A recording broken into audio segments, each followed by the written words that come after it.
You coming? Come on.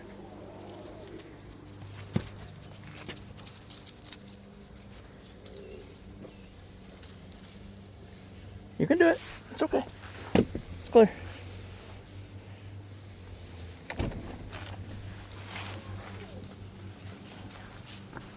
Come on, buddy. Come on. Good boy.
I'm the General Counsel and Corporate Secretary, and welcome to your 2025 Annual Shareholder Meeting.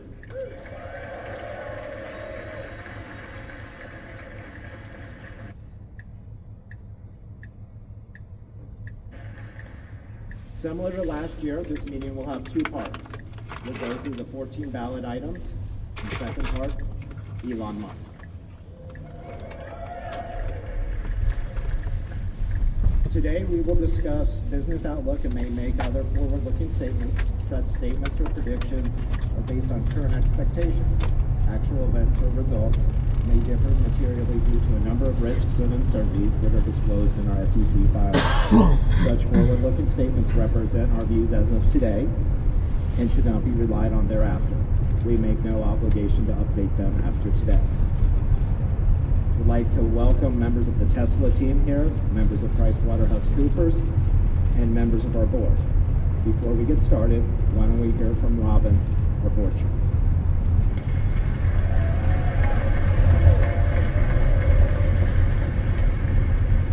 Well, good afternoon, everyone. It's wonderful to welcome you all to the 2025 annual shareholder meeting.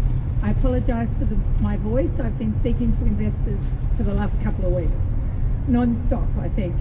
So we here at Tesla could not continue to do the impossible without you, our shareholders. Our ongoing engagement with you all makes what we do possible. And I'm thrilled at how many of you made your voices heard this year as we aspire to create more value than any other company in history. Yes.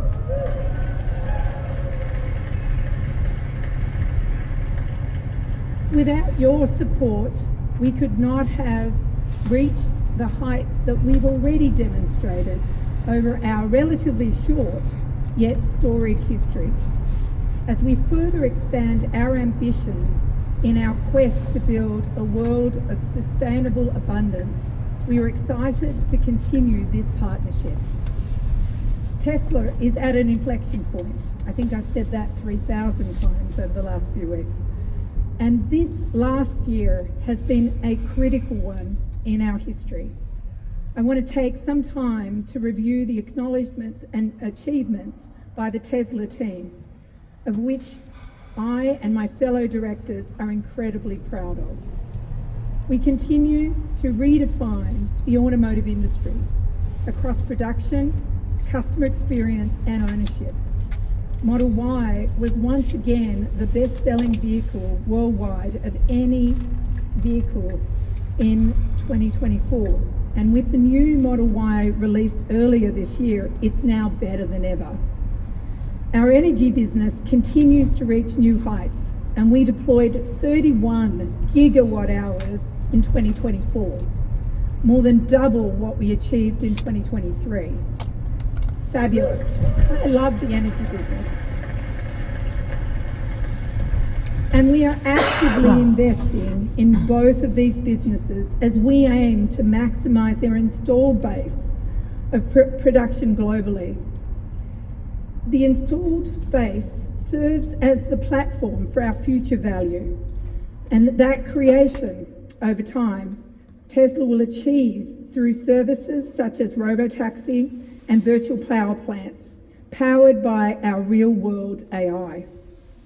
In 2024, through the use of our products, Tesla consumers avoided releasing nearly 32 million metric tonnes of greenhouse gas emissions. And this is a 70% increase year over year. Our ability to avoid emissions will only accelerate from here as we displace larger volumes of fossil fuel-based alternatives and increase the utilisation of our products through AI.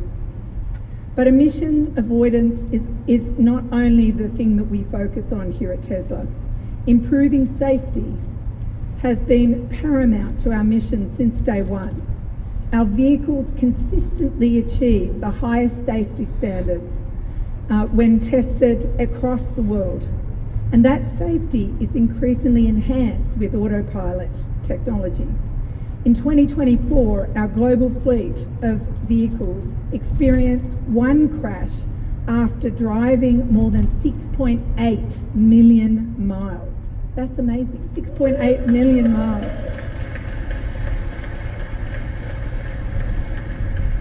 And to put that in context, that is 10 times better or safer than the average driver in the US, 10 times better. And in 2024, and is nearly double the safety performance of our autopilot technology in 2018. With many enhancements we expect to make from here, we believe our autonomy technology will improve this performance by orders of magnitude. Sustainability extends beyond the impact of product use. The Tesla team continues to focus meticulously evaluating each step on the product journey, from raw material extraction to intermediate processing, manufacturing, delivery, product use, and the end of life, looking all the way through to making sure that we reduce our resource impact and the resource use, and bringing that to life across the entire sustainable and closed loop economy. For more details on what we do each and every day, I encourage you all to read the impact report. It is an amazing document and it continues to improve over time in terms of what the team is doing. And we are also laser focused on ensuring the resulting prosperity of our efforts can be shared by all. This applies to our employees, our customers, and even those who have yet to enjoy one of our products or engage with our company in any meaningful way. Tesla spends countless hours ensuring that we procure the most responsibly sourced and produced inputs. We maximise the safety of our operations, and that all Tesla employees can benefit from the appreciation of our equity through our incentive programs, and that we continue to bring down the cost of our fabulous products across the range, increasing that accessibility for all. At the end of the day, we here at Tesla are working tirelessly to make the world a better place for all through innovation and grit. To our amazing employees, thank you for all of your hard work in achieving our mission. You are the beating heart of Tesla, and we cannot continue to deliver without you. To the management team who never get a shout out, thank you for your huge efforts.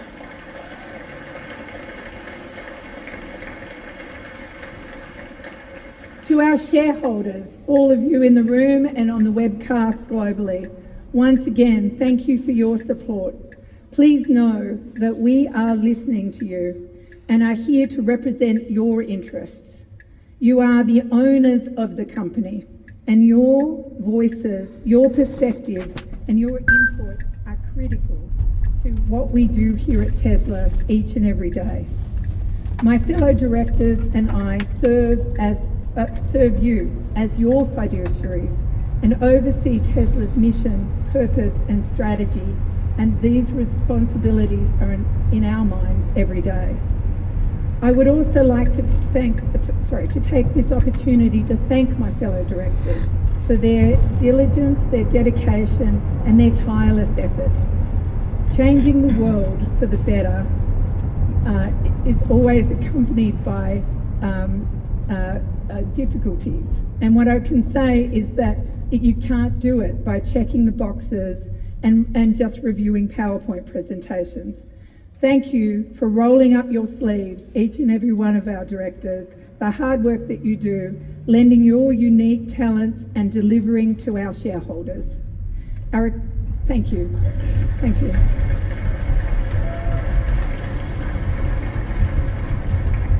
Our accomplishments have been hard-earned, and these last several years have not been without their challenges. We still have much to accomplish, and I believe that we have the right team, the right technologies, the right physical infrastructure to create a world that we've only just begun to imagine. The future is bright. Thank you. Now I'm going to hand it back to Brandon. Thank you very much. Thank you.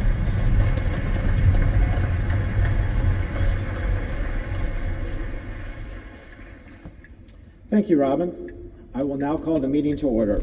It is 3:25 p.m. and I declare that the polls are now open. We have already received over the past few weeks voting proxies from our shareholders. However, if you wish to vote your shares now, you may do so on the online portal or with the ballot boxes you received at the front. Tesla has appointed Tony Carridio, a member of the Carridio Group, to serve as our Inspector of Elections. In addition, Broadridge Financial Solutions has certified that starting on September 17th, 2025, the proxy materials or notice of internet availability of the materials were sent out or mailed to shareholders of record as of September 15th, 2025. We have a majority of the outstanding shares represented at the meeting, so I declare that a quorum is present. We now will proceed with the meeting. The items of the agenda are as follows. There are 6 Tesla proposals. The election of our 3 Class 3 directors, Ira, Joe, and Kathleen, to serve a term of 3 years until their successors are duly qualified. Number 2, to approve say-on pay on a non-binding advisory basis.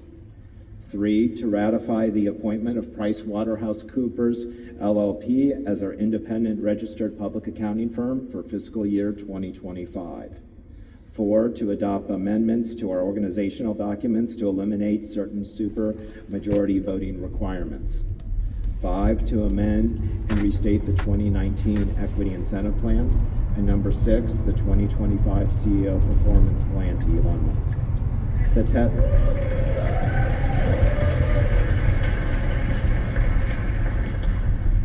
The Tesla board has recommended that all our shareholders vote for each of the director nominees and for the Tesla proposals except for the one on supermajority voting where no recommendation has been made.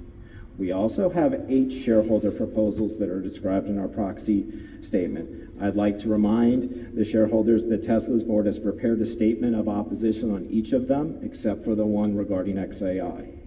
Those statements are in our proxy. Now let's go through the shareholder proposals. The first one is an advisory vote regarding board authorization of investment in XAI. Our board has not made a recommendation on this.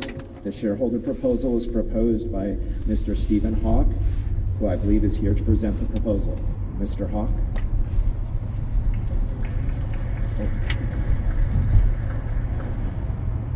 Thank you so much. Good afternoon, ladies and gentlemen, fellow shareholders, Elon, and esteemed board members. Thank you for this historic opportunity. I am Stephen Hawk, shareholder since 2012. It's truly my honor to present shareholder proposal number 7. The proposal is simple. I urge the board to exercise its discretion and authorize a strategic investment in XAI in some meaningful way, sooner rather than later. This isn't just capital, it's about formalizing Tesla's role as a leader in autonomous intelligence, turning AI into our new book, not just a new chapter. Tesla has always been an AI company, revolutionizing transportation, energy, and robotics through FSD and Optimus. But as we approach the singularity during this tsunami of AI, outsourcing our brain to external providers risks misaligned goals, data vulnerabilities, and lost innovation. XAI, founded by Elon, is different. It is maximally truth-seeking, curiosity-driven, and aligned with humanity's best interests, like Tesla's mission for sustainable abundance. XAI was seeded with Tesla talent, enabling bidirectional flow for highest caliber staff attraction and retention. Integrating Grok models within our vast real-world data would further supercharge FSD for safer vehicles, empower Optimus to navigate complex worlds, and to optimize energy grids. Think vertical integration of Tesla as a neural link of AI platforms, controlling the coming Optimus army with prudent stewardship. Financially, it's a no-brainer. XAI's explosive growth could yield massive returns, strengthening our balance sheet amid EV pressures, with Elon's stewardship the best for shepherding AI safely. Conflicts are minimal. Board oversight ensures fairness. XAI needs Tesla more and vice versa, but together we foster human happiness, consciousness, and meaning beyond work, shifting purpose from labor to truth-seeking in a world of abundance. Shareholders, we can't be spectators. Tesla must actively participate. Let's not outsource our destiny, but rather own it and maintain power, control, and safety. I call on the board to formalize this investment relationship and on you to support it. Thank you to Elon, and special thanks to Tesla Bloomer Mama, Alexander Mertz.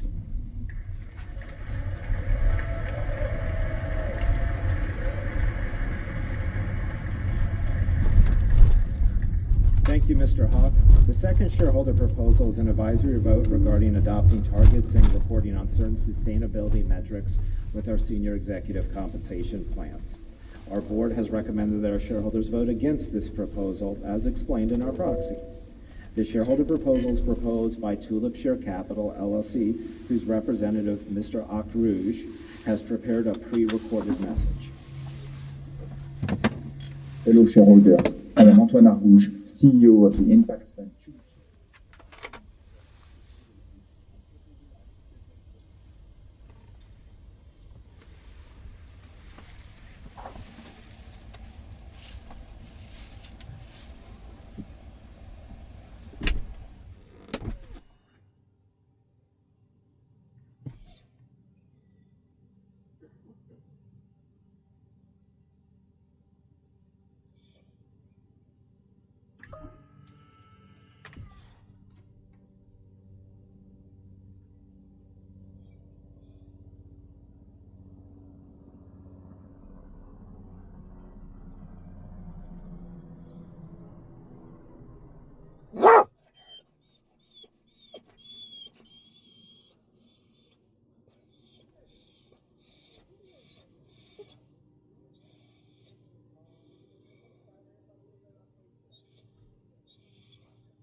This is a pretty good back out.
Friends of mine in New York, my phone is blowing up. They are officially depressed and scared. And as Martha pointed out earlier, a full 9% of people say that they will leave if he in fact got elected. I'm literally in tears. I'm having a hard time keeping a straight face. One is a meme of the Statue of Liberty. I have friends of mine in New York. My phone is blowing up. They are officially depressed and scared. And as Martha pointed out earlier, a full 9% of people say that they will leave if he in fact got elected. I'm literally in tears. I'm having a hard time keeping a straight face. One is a meme of the Statue of Liberty, sitting down, smoking a cigarette. F it, I'm going to move to Florida. I have friends of mine in New York. My phone is blowing up. They are officially depressed and scared. And as Martha pointed out earlier, a full 9% of people say that they will leave if he in fact got elected. I'm literally in tears. I'm having a hard time keeping a straight face. One is a meme of the Statue of Liberty, sitting down, smoking a cigarette. F it, I'm going to move to Florida. The other one has a picture of Mamdani, and it says, Realtor of the Year in the state of Florida. I now get it. I now understand the sheer joy MAGA was experiencing as they would own the libs. Okay, because that video compilation of Sean Hannity alone made Zohran Mamdani's mayoral victory in New York City worth it. Okay, that was amazing. But there has been a lot of anger, a lot of seething, a lot of fear-mongering on social media since Mamdani won the race. And I want to get into it. Before the race was even called, though, you have the President of the United States, Donald Trump, absolutely freaking out on social media, and also saying this about Jewish people, which I find particularly gross. any Jewish person that votes for Zoran Mamdani, a proven and self-professed Jew hater, that is not true. I mean, I don't think I need to tell you guys that, but just to be clear, that's not true, is a stupid person. So here's Trump calling Jewish Americans who voted for Mamdani stupid, which is insane. And then just before the poll results were announced, Shabbos Kestenbaum, who I've had a few interactions with on Piers Morgan's show, took shots at the Gaza Ministry of Health, which is believed to essentially undercount how many Palestinians the IDF has killed because they don't count the people trapped under the rubble. And he tied it to Mamdani's election results or expected election results. According to the Gaza Ministry of Health, Zoran Mamdani just won a whopping 312% of the vote. I don't even know what that was meant to communicate. Like, are you trying to say that the race was rigged or something? I don't know. But the real freak out took place after Zoran Mamdani won. So let's go to another one of my favorites, Elon Levy, who shouldn't really care much about what's transpiring in New York City since he lives in Israel. But nonetheless, he says, if you're a Jewish New Yorker who doesn't understand why Mamdani will be a disaster for you, ask your grandparents. And that was in response to a post by Peter. Trump in the middle of the day had this post where he said the California election, and this is not a direct quote, but the California election is rigged, and we're going to look into this and so on. Well, this is really interesting in a number of different ways, because what's happening in the California election, there are elections all over the country today. It's an election day, and the California election has a number of different pieces of it, but what he was referencing was Proposition 50. Proposition 50 is a retaliation for Texas doing a really rare mid-cycle redistricting of the state of Texas to create more Republican districts, to send more Republicans to the House of Representatives, because Trump is very concerned clearly about the 2026 elections. So when Texas did that, which is... Welcome to the Daily Show. My name is Jon Stewart. We got a great one for you tonight. A great show for you tonight. Later on, we'll be joined by former West Virginia Senator Joe Manchin. We will discuss with him how his position as a centrist has given him the unique ability to disappoint everybody. Lots of news to discuss, including, apparently, something I read today. The Daily Show will be coming back for another year.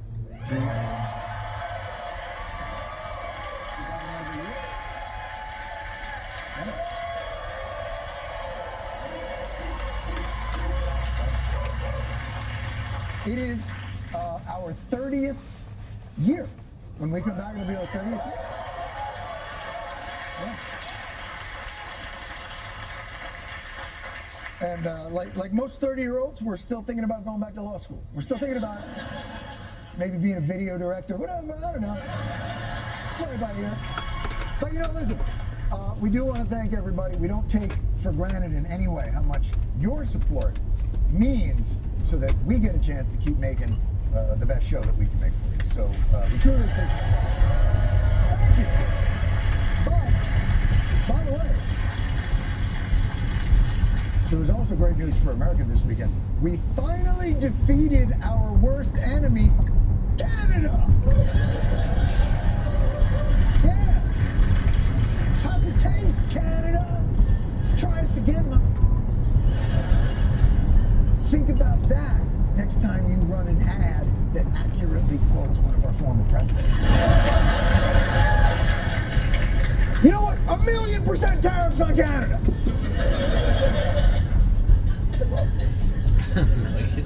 But congratulations to Los Angeles. I hope that you are celebrating safely and responsibly as you enjoy this very... No, what are you doing? God, no! No! Fire? Really? Your whole f***ing city is kindling. What are we doing? Whatever happened to a good old-fashioned wholesome water balloon celebration? But obviously the World Series morale boost was short-lived because America is still in the throes of the government shutdown. So So let's get into it with our ongoing coverage of Shutdown Showdown 2025. Locked up, locked down, and closed for business.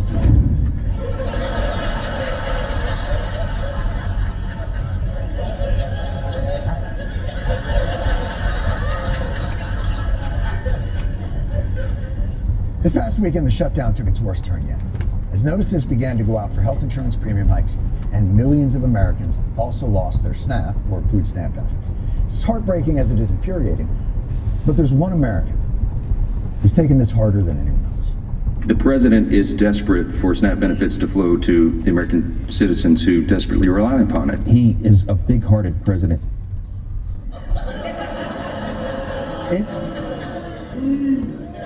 Is he? Big-hearted? Loves us? Because again, and maybe I'm misinterpreting it, but he did just recently dump diarrhea on all of us.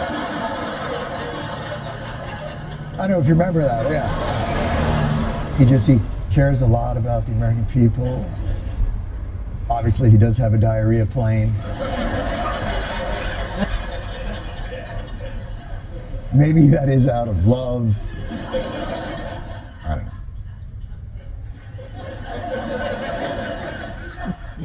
It feels somewhat dismissive. But of course, I'm only seeing the small portion of the day he spends dumping the entirety of his efforts on our behalf. He is so resolutely focused on delivering for the American people all day, every day, 7 days a week, 20 hours a day.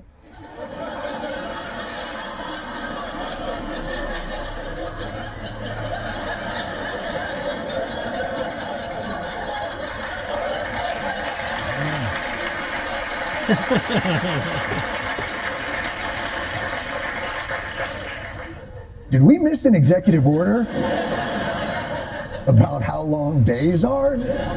How far did you guys set your clocks back?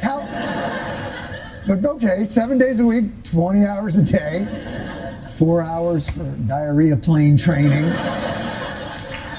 But point taken, Donald Trump is a big-hearted, caring man who works 20 hours a day, 7 days a week to deliver for the American people. So I imagine if I were to randomly turn on the camera at Mar-a-Lago, where Trump was on the very night that the poorest of American benefits, we would see images that reflect Trump's concern and dedication. Is that correct? You know what? In fact, let's turn on that camera.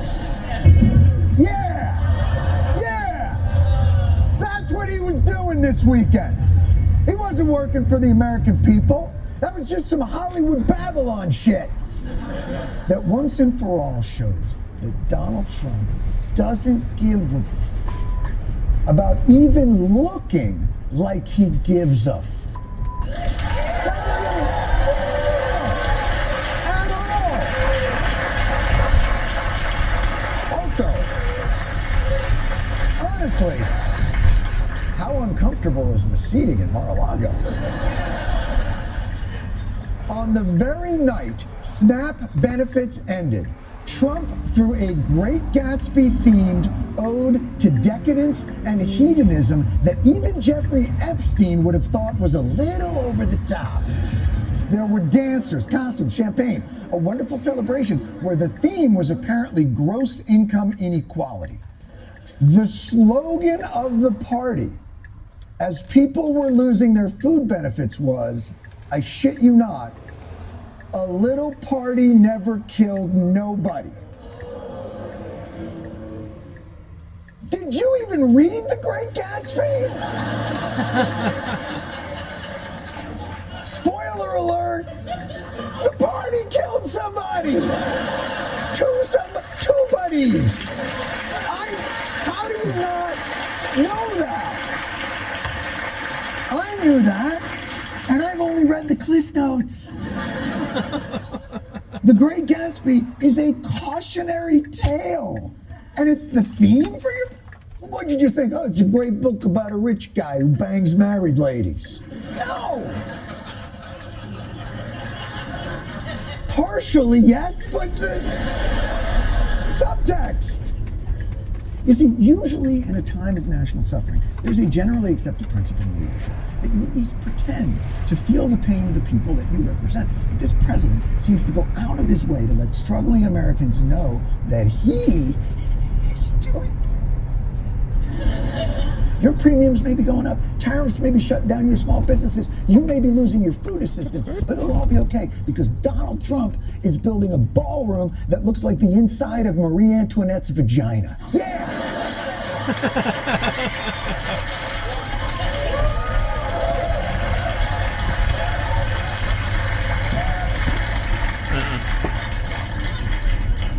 I don't actually know that. That was rude. I've heard. And I know what you're thinking as your electricity bill skyrockets and you're shutting off your heat. Will guests of this ballroom be able to shit in bemarbled rooms? Well, the answer is yes. President Trump revealed photos of a newly renovated Lincoln bathroom. He posted 6 times today about it. He uploaded a total of 25 detailed photographs of the gold and marble upgrades, including the view from his new toilet.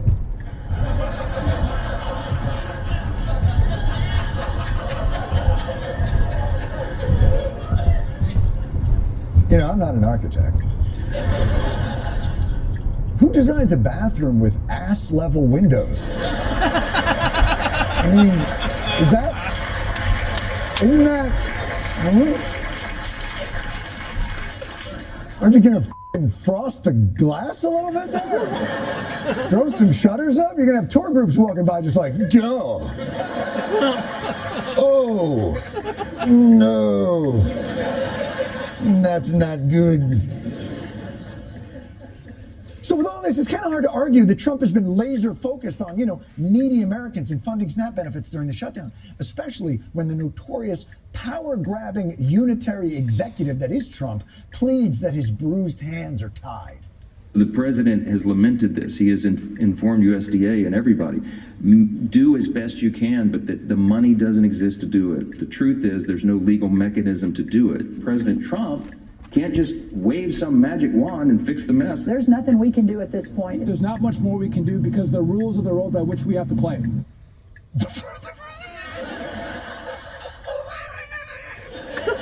The rules? Did you just say you can't do it because of the rules? The rules of the road? When have you followed the road? Well, you follow the road rules. But when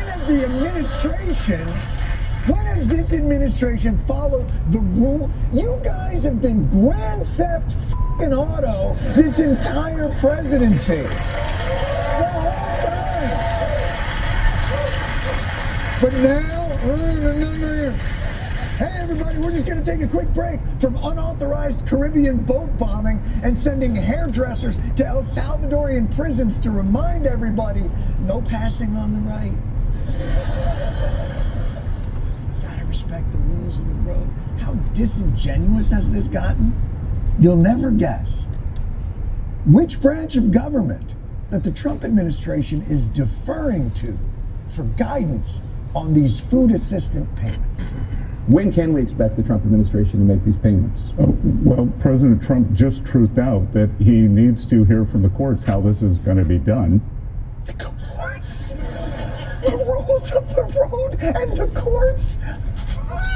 Are you kidding me right now? You, Donald Trump, are now waiting for the activist, radical, left, lunatic, Trump-hating, biased, Harley partisan, unhinged, agitator judges to give you the okie doke? Is that what I'm hearing? President Trump just truthed out that he's very anxious to get this done, and it's got to go through the courts. Nonsense. And tried to pull over after an emergency vehicle and would not restart. Excellent question. He just truthed out. Like what? Just say the president said. The president truth talked. You're a grown man. You're a grown man. Act like it. Secretary of the Treasury. Hey, yo, did you see what Trump truthed out? Like 6'7", bussin', whoa, hey. I'm bussing. I was told that means something. So the courts ruled Friday that the administration does have to continue some SNAP benefits, and the administration has finally agreed to at least partially fund it. But even then, they're so weird about it. We have a little rainy day fund for food stamps in case there's a disaster, which is about half as much as you need for a month of food. And they're saying, oh, just release that. Yeah, that's exactly what we are. It's a rainy day fund. This qualifies. But also, as you've seen with the hurricane in Jamaica, that, you know, if our rainy day fund is gone, then what happens if we have a rainy day?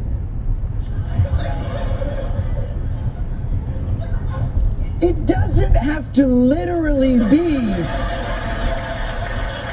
a rainy day to be a rainy day fund. What is wrong? We have the money, and I see you're hungry, but you're not hungry and wet. So get doused and then come back and see me. If you really want to know why the administration seems reluctant to push the issue, you have to burrow a little deeper into the MAGA hive as they begin to express their subtle reservations about a program that feeds 40-some million people, including 16 million children. On Amazon, you can use SNAP benefits to buy an ounce of caviar for $70. I mean, like, I don't think I've even had caviar myself. Like, why should this be who signed off on this? Relax. I know you're upset. Put down the Panera charged lemonade and calm down. My guess is, and I can't back this up, is that the majority of food stamps are not spent on Amazon caviar. What is it about these people that get these benefits that bothers you so much? And please, feel free to make me read between the lines. Food stamp money will be cut off, and the reaction from many SNAP recipients online has been threats, of course, of stealing and violently assaulting anyone who tries to stop them. Why are people who weigh 300 pounds on SNAP? Is there no weight limit for a free food program? People are selling their benefits. People are using them to get their nails done, to get their weaves in their hair. Subtle. With the B-roll you used and the verbiage. I mean, you guys could be referring to any one of the 40-some million who were using food stamps to get weaves. Or subscribe to BET Plus, or people, I don't know, just people who have a People History Month. I don't know who you're referring to. It's as though there's people in this country who deserve a break, and then people who don't. And we all know who those people are. It was really the centerpiece of Trump's campaign. Kamala's for they, them. President Trump is for you. Simple and effective. Might have gotten him elected. And the real brilliance of it is Trump never actually told America who you were. Are you you? Or are you they, them? Who's they? Who's who? You? I don't know. I'm sure it's apparent in the Trump children's book. You know who you are. Now, as the they-them suffer through the shutdown and Trump pretends his hands are tied, who are the yous that do get the benefit?